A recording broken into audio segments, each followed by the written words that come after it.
Imagine enjoying your favorite snack, crispy fries, a hot dog, or maybe a sugary soda. But what if I told you that these foods might be silently shortening your life? The convenience of processed and ultra-processed foods comes at a steep price, one that many of us are unaware of. We live in an era where over half of what we consume is packed with hidden risks, from toxic additives to genetically modified organisms.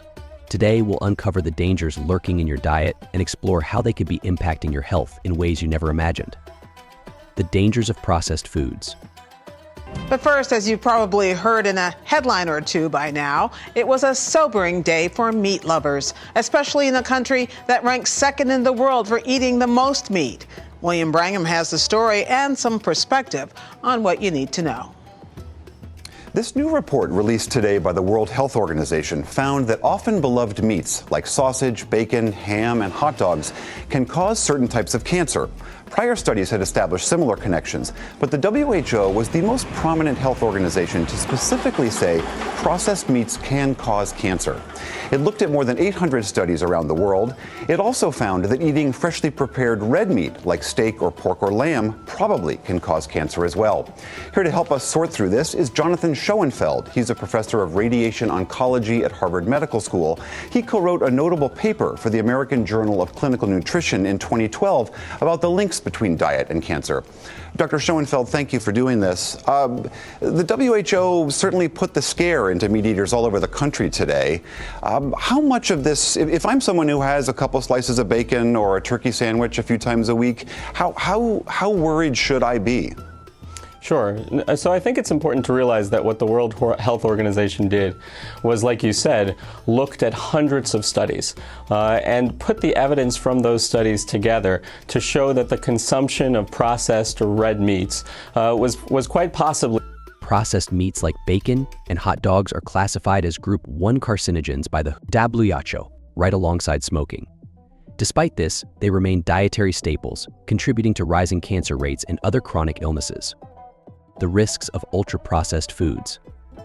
The convenience of ultra-processed foods, those ready-to-eat meals, sugary snacks, and instant noodles might be tempting, but their impact on your health is devastating. These foods are loaded with unhealthy fats, excessive sugar, and synthetic additives. They're designed to taste good and keep you coming back for more, but they're contributing to a global health crisis. A recent study revealed that just a 10% increase in ultra-processed food consumption could raise your overall cancer risk by 12%. When we consume these foods, we're not just filling our stomachs, we're increasing our risks of obesity, cardiovascular disease, and even cancer. The very substances that make these foods last longer on the shelf are taking years off our lives. GMOs, the unseen danger. Another silent threat is genetically modified organisms, or GMOs. These engineered foods have been integrated into our diets with little understanding of their long-term health impacts. While the debate on GMOs is ongoing, with some claiming they're perfectly safe, the truth is, the full extent of their effects on human health remains a mystery. Studies have shown potential links to allergies, antibiotic resistance, and even cancer, but without comprehensive long-term studies, we're essentially gambling with our health. GMOs growing where they weren't planted, and traces of modified genes found in foreign crops. But GM plants can't run wild entirely. Many crops pollinate themselves, and all crops have to be related to mingle. There are also cultural methods like buffer zones to keep unintentional crossing at a minimum. But if it's possible in principle that a GMO could unintentionally cross with a non-GMO, there's actually a more important question. Is food that comes from GM crops different to food from non? Imagine eating a food that has been altered at its genetic core, something humans have never consumed before. The promise of increased yields and pest resistance might seem like a solution, but at what cost? We need to ask ourselves, what are we really eating, and is it worth the risk? Expert insights: the impact of processed foods on health. To delve deeper into these dangers, let's turn to the experts. Dr. Robert Lustig, a pediatric endocrinologist and an outspoken critic of processed foods, has spent years studying the effects of sugar and processed foods on our health. According to his research, the overconsumption of sugar, often hidden in processed foods, is directly linked to the obesity epidemic and rising rates of type 2 diabetes. That guy's obesity right there, that is affecting you. But there, nowadays, it's especially tricky, even to have the conversation. I'm willing to have it, now, Yeah. which is that Let's have it. there's this whole concept of fat shaming, right? So if somebody is obese, whose fault is it? And if we even talk about it, are we subject to attack, legitimate attack? So calling something someone obese at a clinical level, like, I mean, you're an expert in endocrinology. Don't talk about obesity. Let's talk about diabetes. Okay, so talk about the consequence of obesity. Yeah, let's talk about the metabolic health issue itself. Okay?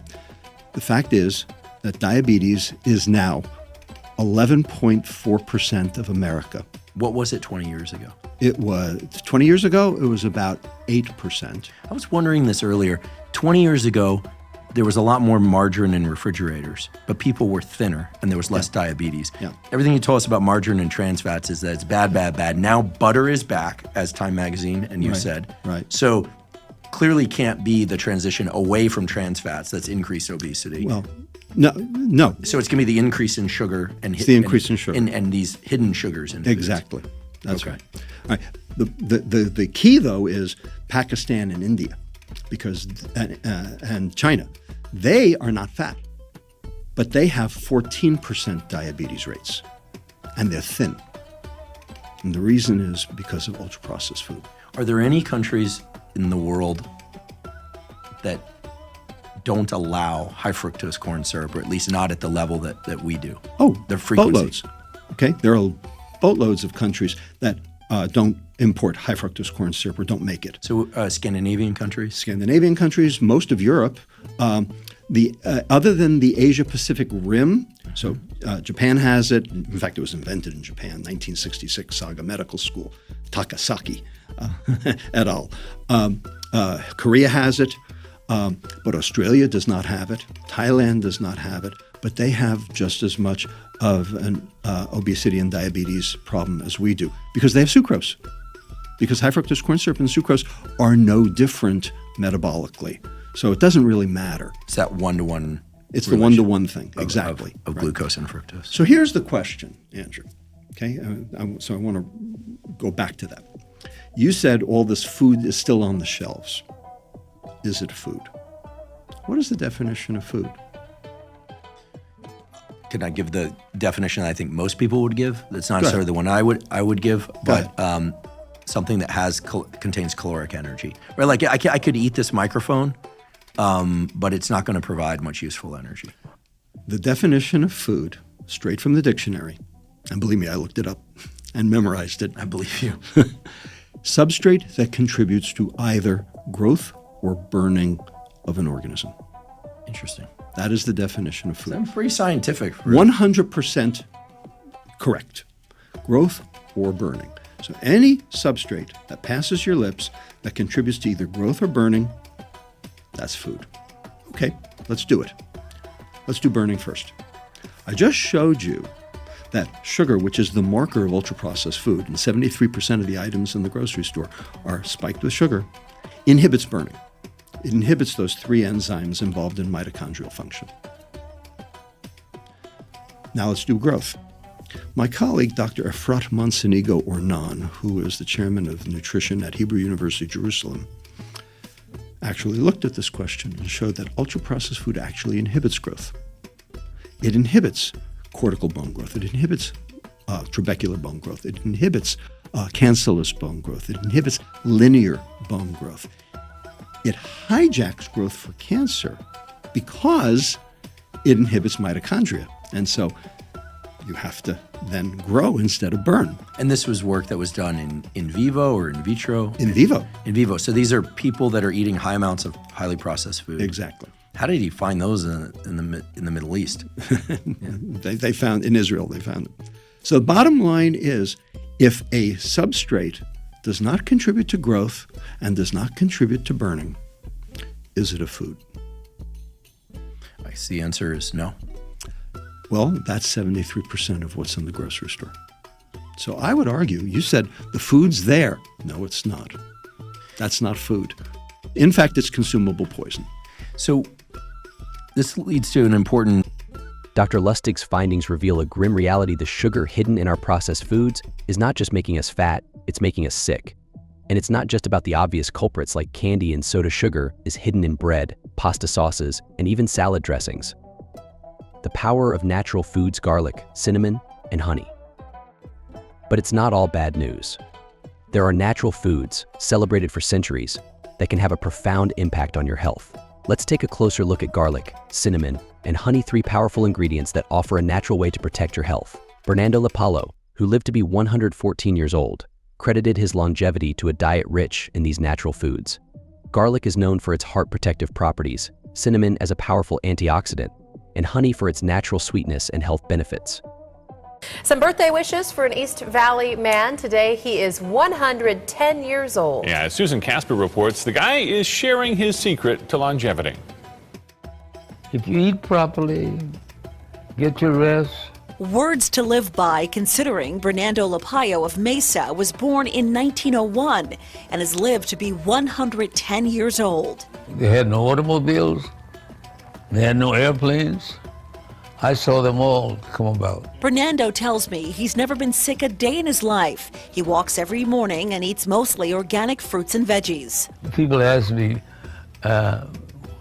what do you do to stay so young? I say, well, you've heard the old saying, I know you have, you are what you eat. So what's Bernardo's secret? 5 foods: garlic, honey, cinnamon, chocolate, and olive oil. Healthy habits Bernardo picked up from his father, a doctor who lived to be 98. And he told me not to eat ordinary red meat.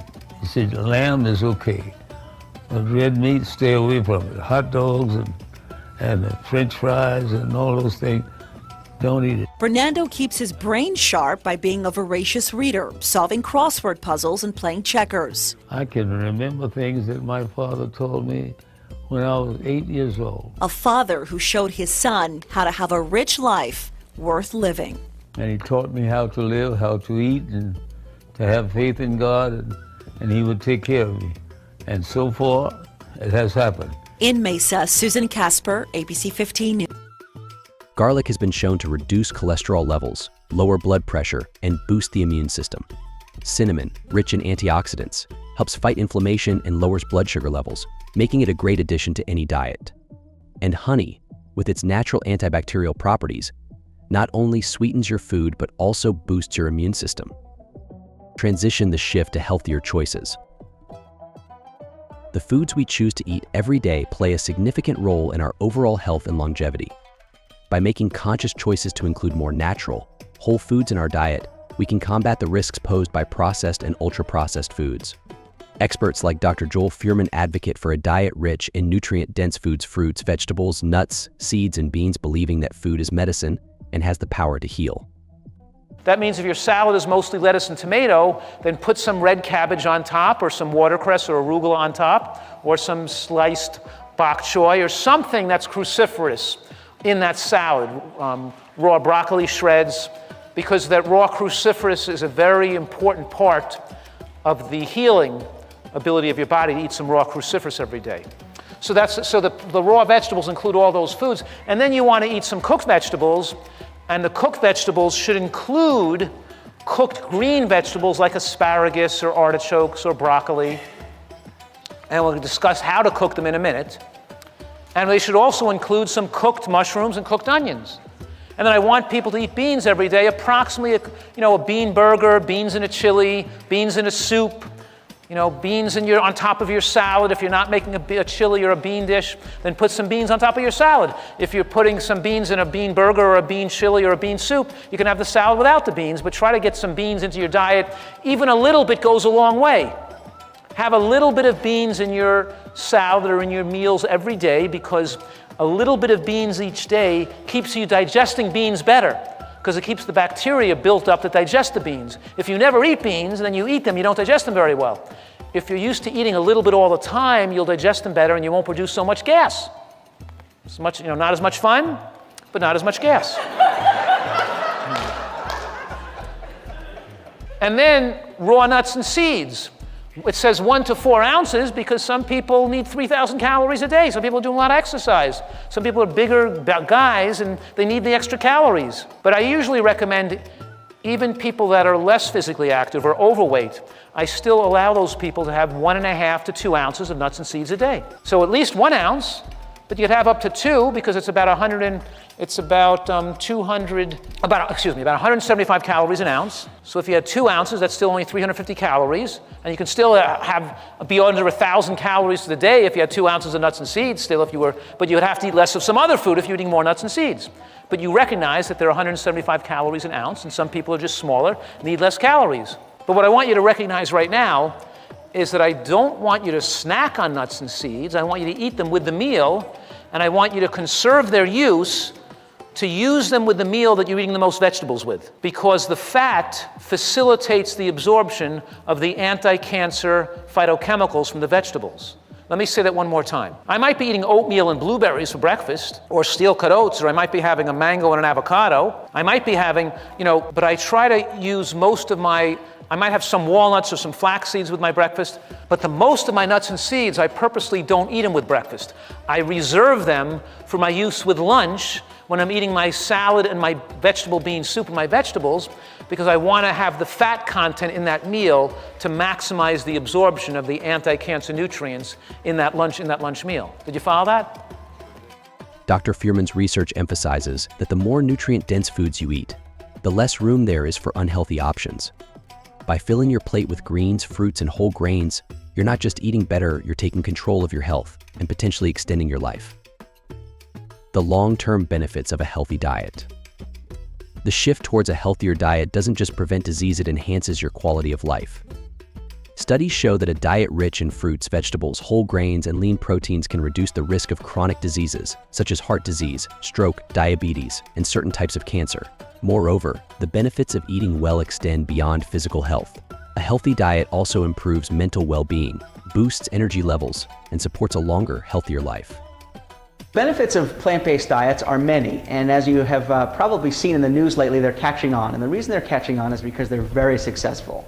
Doctors do a very good job at controlling most diseases, but it's truly lifestyle that can cure many diseases. And the major component of lifestyle is diet. Eating a plant-based diet has been shown to decrease the incidence of stroke, heart attack, colon cancer, and many other cancers. And as we continue to collect data and research, we're finding out that red meats in general have been associated with colon cancer, stroke, and heart attack, and dairy has often been associated with breast cancer and ovarian cancer. So my strong suggestion is to consider a 100% plant-based diet, which consists of low-fat foods, whole grains that are 100% whole grain, and that is 100% plant-based. There are some caveats. The important caveat in a plant-based diet that is truly 100% plant-based are B12 deficiency, which is a vitamin that's found in animal products. Fortunately, every soy milk or almond milk or any of the plant-based milks that are out there are supplemented with this, so not a big concern. The bigger concern is eating a balanced diet. And the bulk of your calories on a plant-based diet come from starches, and they should be whole grain starches mixed very heavily with vegetables, some fruit, and plenty of legumes. Adopting a plant-based diet, or at least integrating more plant-based meals into your routine, can significantly lower inflammation in the body, improve heart health, and even enhance cognitive function. Imagine a life with more energy, less pain, and a clearer mind. These are just some of the rewards of nourishing your body with real, whole foods. But it's not just about physical health. A healthy diet plays a crucial role in mental well-being as well. Studies have shown that individuals who consume more fruits and vegetables report lower levels of depression, anxiety, and stress. The gut-brain connection is real, and what you eat directly influences your mood, memory, and overall mental clarity. The power of simple changes. The idea of overhauling your entire diet can be overwhelming, but you don't need to make drastic changes overnight. Start small, swap out sugary snacks for fresh fruits, replace processed grains with whole grains, and try cooking at home more often. These simple changes can have a profound impact on your health over time. So to me, from a behavior change standpoint, making small changes and sticking to them is better for encouraging lifelong adherence to heart-healthy dietary patterns. And I think that's so important because the patterns that we're talking about today are not meant to be temporary. It's not meant to be something that you try for 30 days and then suddenly your health is great forever and you don't have to do this any longer. So we want those patterns to be enjoyable and to fit your dietary preferences and your cultural preferences. And in my opinion, it can be helpful to start with one thing, develop a habit, and then begin to add additional changes to your diet and lifestyle that promote heart health and that work with the other things that you have in your life. Small, consistent changes are sustainable and effective. By gradually shifting towards a diet rich in whole foods, you'll start to feel better, both physically and mentally. Over time, these habits will add up, leading to a healthier, happier you. Conclusion. Ultimately, the power to improve your health is in your hands. The food industry might prioritize profit over well-being, but you can make informed choices that prioritize your health. By understanding the risks associated with processed and ultra-processed foods, and by embracing the benefits of natural, whole foods, you can protect yourself and your loved ones from the hidden dangers in our modern diet. Take control of your health. Every meal is an opportunity to nourish your body, support your mind, and invest in your future. Start today and take the first step towards a healthier, happier life.